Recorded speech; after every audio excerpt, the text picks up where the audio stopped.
I am very curious for your thoughts on the market. What does this PE say to you?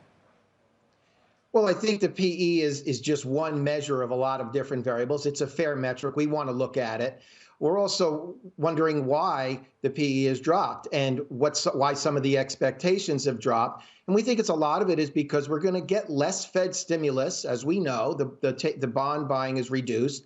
They may raise rates. We could talk about that. But we're going to get a lot less federal stimulus. And to underestimate how Congress has played a role in this rally would be foolish, because they literally put money in people's pockets, increased consumer demand, spending. That's what's spiraling this inflation hike.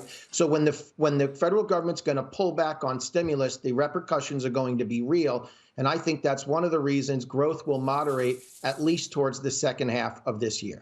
But does that leave you bearish or bullish on the markets? Modestly optimistic, expecting high single-digit returns for the year. Several reasons for that. Earnings are still strong. The consumer is still strong. And we're also looking at no alternative for investors. I have to put money to work today, and to think about putting it in long-dated bonds and treasuries and high-quality credit puts me at an extreme risk for interest rate hikes. And since interest rates will likely tick up, we don't think they'll be out of control, but even a modest move in interest rates can hurt bond prices. So we're going to remain invested, as many investors are. It's the old Tina trade that has not gone away. What do you make of the spike in bond yields to start off the year? Again, spike relatively speaking. We're still around 160 on the 10-year. I think it's going to move back up to that 1.7 range and stay there for a while. If we get north of 2, we think that's the hard ceiling.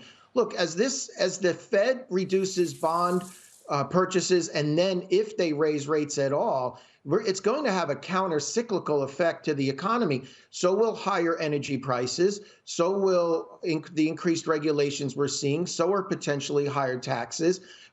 This supply bubble will work itself out. And we think that the inventories that are then on hand, all of that will put a negative, albeit a modest one, impact onto economic growth. And we're going to see GDP by the end of the year moderate into the 3, maybe a 4% on the upper range, but it's going to measure the economy's growth. And we think that interest rates will spike up to maybe the 2% range, but they're going to hit a ceiling there, and the Fed may even lose its nerve at that point if the economy's growth slows enough.